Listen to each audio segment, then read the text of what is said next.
गांधी जी और कांग्रेस ने 1942 में नारा दिया, अंग्रेजों भारत छोड़ो, और 1947 में अंग्रेज भारत छोड़कर चले गए।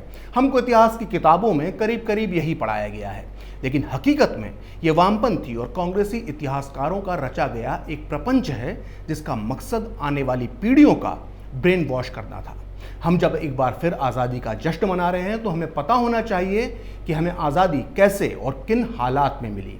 आज मैं अपने वीडियो में आपको बताऊंगा कि 1942 का भारत छोड़ो आंदोलन किस मजबूरी के तहत शुरू किया गया था और यह आंदोलन एक तरह से नाकाम क्यों रहा। जी हाँ, भारत छोड़ो आंदोलन करीब करीब एक असफल आंदोलन था और इसका भारत की आज़ादी में एक सामान्य सा योगदान था। मेरी बातें कुछ लोगों को चुभ सकती हैं, इसलिए मैं अपने इस वीडियो की शुरुआत में ही एक ऐसी हस्ती के बयान का हवाला दूंगा जो था तो अंग्रेज, लेकिन भारत की आज़ादी में उसका योगदान किसी से भी कम नहीं था। भारत को आज़ादी देने वाले ब्रिटेन के तत्कालीन प्रधानमंत्री एटली ने खुद माना था कि इन्होंने भारत को आज़ाद करने का फैसला भारत छोड़ो आंदोलन की वजह से नहीं लिया था, बल्कि अंग्रेजों ने भारत छोड़ा था सुभाष चंद्र बोस की आज़ाद हिंद फौज और 1946 में मुंबई में हुए नौसैनिक विद्रोह की वजह से। दरअसल एटली 1956 में कोलकाता आए थे। इस दौरान वो पूरे 2 दिन तक पश्चिम बंगाल के कार्यवाहक गवर्नर जस्टिस पीवी चक्रवर्ती के मेहमान थे। जस्टिस चक्रवर्ती ने एक पत्र में जो लिखा था वो बेहद चौंकाने वाला था। उन्होंने इसमें लिखा है कि ब्रिटेन को किन वजहों से भारत छोड़ने के लिए मजबूर होना पड़ा, इस विषय पर मेरी एटली से विस्तार से चर्चा हुई। मैंने उनसे सीधा सवाल किया कि गांधी जी द्वारा 1942 में शुरू हुआ भारत छोड़ो आंदोलन अपनी धार खो रहा था। 1947 में कोई और बड़ी वजह भी दिखाई नहीं देती थी। फिर क्या कारण था कि एकाएक ब्रिटिश सरकार ने भारत को आज़ाद करने का फैसला कर लिया? जवाब में एटली ने कई कारण गिनाए, लेकिन उन सब में सबसे मुख्य था भारतीय सेना और नौसैनिकों में ब्रिटिश शासन के प्रति बढ़ता असंतोष और अविश्वास। इस अविश्वास के बढ़ने का प्रमुख कारण सुभाष चंद्र बोस की आज़ाद हिंद फौज थी। इस खत में जस्टिस चक्रवर्ती आगे लिखते हैं कि मैंने एटली से चर्चा के अंत में पूछा कि भारत को आज़ाद कराने के फैसले में गांधी जी का कितना प्रभाव रहा। इसे सुनने के बाद एटली ने ताना मारते हुए धीरे से कहा, बहुत कम। तो जस्टिस पीवी चक्रवर्ती के मुताबिक एटली ने उनसे कहा था कि भारत छोड़ो आंदोलन की वजह से अंग्रेजों ने भारत नहीं छोड़ा, लेकिन किसी एक व्यक्ति के कही बात के आधार पर हम किसी फैसले पर नहीं पहुंच सकते हैं। लिहाजा हमें उस दौर का थोड़ा सा अध्ययन और करना होगा। 1942 में दूसरा विश्व युद्ध अपने चरम पर था। एशिया में जापान तेजी से आगे बढ़ रहा था। उसने भारत के पास बर्मा और अंडमान पर कब्जा कर लिया था, यानी युद्ध की चिंगारी अब भारत तक पहुंच चुकी थी। वहीं नेताजी सुभाष चंद्र बोस पहले ही जर्मनी और जापान से हाथ मिला चुके थे। वो तेजी से पूरे देश के इकलौते नायक बन रहे थे। उधर बंगाल में अकाल की शुरुआत हो चुकी थी। ऐसे में देश की आम जनता बेहद गुस्से में थी, साथ ही उसका गांधी की अहिंसा से मन ऊब चुका था। कांग्रेस की निष्क्रियता से भी जनता निराश थी। यही वजह है कि 1942 में गांधी जी ने करो या मरो का नारा दिया और पहली बार सार्वजनिक हड़तालों का समर्थन किया। साथ ही गांधी जी ने यह भी कहा कि कार्यकर्ता आसानी से गिरफ्तार ना हो और जितना हो सके अपनी गिरफ्तारी का विरोध करें। यानी गांधी जी को भी समझ में आ गया था कि उन्हें जनता को अगर साधना है तो कोरी अहिंसा की बातों से काम नहीं चलेगा। उस दौर में अंग्रेज कांग्रेस के दिग्गज भी सुभाष चंद्र बोस से डरे हुए थे और इनमें सबसे आगे थे जवाहरलाल नेहरू। नेहरू के चमचों, गुलामों और भक्तों को बुरा ना लगे, इसलिए अपनी बात को सही साबित करने के लिए मैं महान व्यक्ति की किताब का सहारा लूंगा, जिसका नाम है राम मनोहर लोहिया। स्वतंत्रता सेनानी और महान समाजवादी नेता लोहिया ने अपनी इस किताब भारत विभाजन के गुनहगार के पेज नंबर 30 पर जो लिखा है उसके मुताबिक 1942 में नेहरू बोस की सफलता से इतना जल गए थे कि वो विक्षिप्त यानी किसी पागल की तरह बर्ताव कर रहे थे।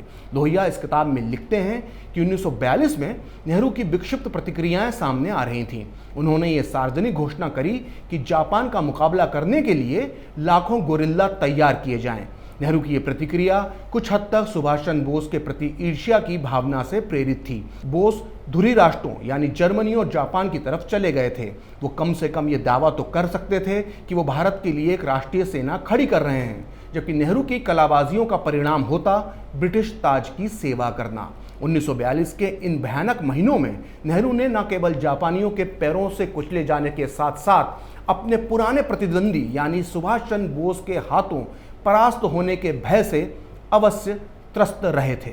तो कहा जा सकता है कि जापान, सुभाष चंद्र बोस और जनता के विरोध के डर से गांधी ने जल्दबाजी में भारत छोड़ो आंदोलन का ऐलान कर दिया। ऐसा आंदोलन जिसकी ना तो कोई प्लानिंग थी और ना ही इसका कोई लक्ष्य था। ये बात मैं ऐसे ही नहीं कह रहा, ये बात लिखी है मौलाना अबुल कलाम आज़ाद ने।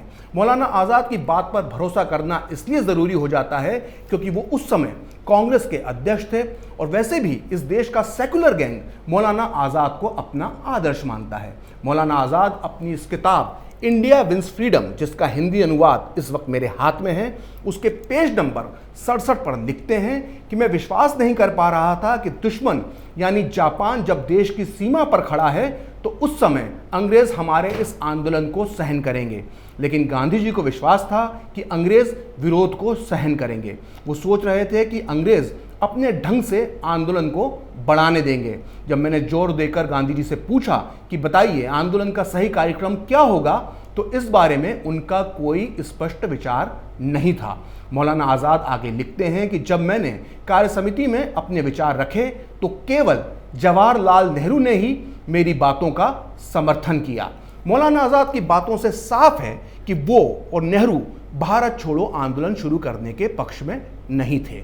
मौलाना आज़ाद ने अपनी किताब में ये तक लिखा है कि इस मुद्दे पर गांधी से उनके इतने ज़्यादा मतभेद हो गए कि उन्होंने एक बार अपने इस्तीफे तक की पेशकश कर दी। खैर 8 अगस्त 1942 को गांधी ने करो या मरो का नारा दे दिया, जिसे भारत छोड़ो आंदोलन की शुरुआत मानी जाती है। 8 और 9 अगस्त को रात में ही गांधी समेत कांग्रेस के सभी बड़े और छोटे नेता गिरफ्तार कर लिए गए। देश भर में कांग्रेस का नेतृत्व करने वाला कोई नेता नहीं बचा था। अंग्रेजों के इस एक्शन से गांधी हैरान परेशान थे, यहाँ तक कि शायद पहली बार उन्हें अपने गिरफ्तार होने का दुख हुआ था। आपको मैं ये बताना चाहता हूँ कि ये बात मैं ऐसे ही नहीं कह रहा, बल्कि इस बात को लिखा है मौलाना अबुल कलाम आज़ाद ने अपनी इस किताब के पेज नंबर 80 पर, जिसमें वो बताते हैं कि जब गांधी और बाकी के कांग्रेस नेताओं को गिरफ्तार करके ट्रेन में ले जाया जा रहा था तो गांधी किस तरह से हताश लग रहे थे। मौलाना लिखते हैं कि सरोजनी नायडू हमारे डब्बे में आई और उन्होंने कहा कि गांधी जी हमसे मिलना चाहते हैं। जब हम उनके डब्बे में पहुंचे तो गांधी जी बेहद हताश लग रहे थे।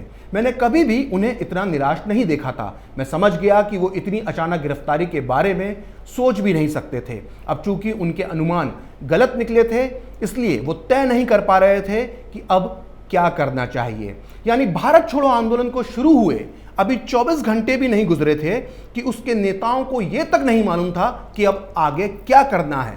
जाहिर है आंदोलन एक अराजकता की ओर जा चुका था। हालांकि इस वीडियो में मैं आपको अब तक ब्रिटेन के प्रधानमंत्री एटली, राम मनोहर लोहिया, मौलाना आज़ाद के बयानों और किताबों का हवाला दे चुका हूं, लेकिन कांग्रेस के चमचों को अब तक मेरी बात हजम नहीं हो रही होगी कि भारत छोड़ो आंदोलन एक असफल आंदोलन था। लिहाजा अब मैं एक ऐसी हस्ती का हवाला दूंगा जिसे 42 की बिजली कहा जाता है। उनका नाम है भारत रत्न अरुणा आसफ अली, जिन्होंने 9 नवंबर 1942 को मुंबई के गोवलिया टैंक मैदान में कांग्रेस का झंडा फहराकर अंग्रेज सरकार को हिला दिया था।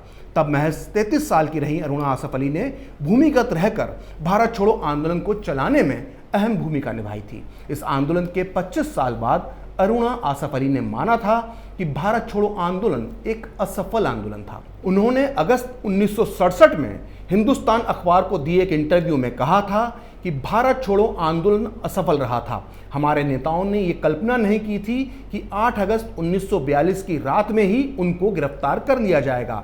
वो सभी जेलों में जा बैठे और बाहर हम लोगों का मार्गदर्शन करने वाला कोई नहीं था। जिसकी समझ में जो आया उसने वो किया। हम में कोई कोऑर्डिनेशन नहीं था। मुझे कतई ये नहीं लगता कि भारत छोड़ो आंदोलन की वजह से हमें आज़ादी मिली। तो सुना आपने 42 की बिजली। अरुणा आसफ अली ने भी माना कि भारत छोड़ो आंदोलन की वजह से आज़ादी नहीं मिली, लेकिन फिर भी सेक्युलर और लेफ्ट लिबरल गैंग को मेरी बात पर भरोसा नहीं हो रहा होगा। इसलिए अब मैं देने जा रहा हूं एक ऐसी महान हस्ती का उदाहरण जिसकी सच्चाई और देशभक्ति पर हिंदुस्तान का कोई भी इंसान सवाल नहीं उठा सकता है। वो नाम है लोकनायक जयप्रकाश नारायण। महान स्वतंत्रता सेनानी जयप्रकाश नारायण ने अज्ञातवास में रहकर भारत छोड़ो आंदोलन का नेतृत्व किया था। जब सारे बड़े नेता जेल में बंद थे, तब जयप्रकाश नारायण 9 नवंबर 1942 को दिवाली की रात हजारीबाग सेंट्रल जेल की दीवार फांदकर बाहर निकले थे। उन्होंने देश के अलग अलग कोनों में जाकर आंदोलन को सफल बनाने की पूरी कोशिश की। इसी अज्ञातवास के दौरान जेपी ने जनवरी 1943 में देश के स्वतंत्रता सेनानियों के नाम एक खुला पत्र लिखा, जिसमें उन्होंने भारत छोड़ो आंदोलन के असफल होने के कारण गिनवाए थे। जेपी ने लिखा था, उसे आपको ध्यान से सुनना चाहिए। वो लिखते हैं कि भारत छोड़ो आंदोलन के नीचे जाने के 2 कारण हैं। पहला तो ये कि एक कुशल संगठन का अभाव है, और दूसरा कारण ये कि राष्ट्रीय क्रांति के लिए एक पूर्ण कार्यक्रम की कमी है। अब सवाल आता है कि हमारा कर्तव्य क्या है। पहले तो हमें अपने और जनता के मन से सभी निराशाओं को निकाल बाहर करना चाहिए और इसके बदले अपनी सफलताओं के लिए खुशी का माहौल पैदा करना चाहिए और भविष्य में सफलता की आशा करना चाहिए। ऐसा नहीं है कि भारत छोड़ो आंदोलन का इस देश की आज़ादी में कोई योगदान नहीं है, लेकिन किसी एक आंदोलन को पूरा क्रेडिट दे देना सही बात नहीं है। लेकिन वामपंथी इतिहासकारों और कांग्रेस की सरकारों ने हमारे दिमाग में हमेशा यही भरने की कोशिश की है कि भारत छोड़ो आंदोलन की वजह से ही हमें आज़ादी मिली। आप खुद सोचिए कि किसी भी सफल आंदोलन और क्रांति का फल तत्काल मिलता है, ना कि उसका असर होने में 5 साल लग जाते हैं। कांग्रेस की सरकारों ने बेहद चालाकी के साथ 1946 में हुए नौसैनिक विद्रोह की कहानी को इतिहास के पन्नों से गायब कर दिया, जबकि हकीकत यह है कि इस विद्रोह ने लंदन में बैठी सरकार को हिला दिया था। नौसैनिक विद्रोह के बाद ब्रिटेन की मिलिट्री इंटेलिजेंस ने रिपोर्ट दी थी कि भारतीय सैनिक बुरी तरह से भड़के हुए हैं और अब उन पर बहुत ज़्यादा भरोसा नहीं किया जा सकता। ध्यान देने वाली बात है कि 1946 में भारत में महज 40,000 ब्रिटिश सैनिक ही मौजूद थे और इनमें से ज़्यादातर अपने देश लौटना चाहते थे। वहीं इनकी तुलना में भारतीय सैनिकों की तादाद 20 लाख के आसपास थी। यानी अगर पूरी सेना में विद्रोह फैल जाता तो अंग्रेज सैनिक तिनकों की तरह हवा में बिखर जाते। यही वजह है कि लंदन की सरकार ने भारत छोड़ने का फैसला किया। फिलहाल खरी बात प्रखर के साथ में इतना ही। आप चाहें तो मुझसे जुड़ने के लिए मेरे फेसबुक पेज प्रखरश्री 78 को लाइक कर सकते हैं, और अगर ट्विटर पर आप मुझसे जुड़ना चाहते हैं तो मेरा ट्विटर हैंडल है प्रखरश्री 78। अगर आपको ये वीडियो पसंद आया तो इसे लाइक करें, शेयर करें और कैपिटल टीवी को सब्सक्राइब करें। नमस्कार।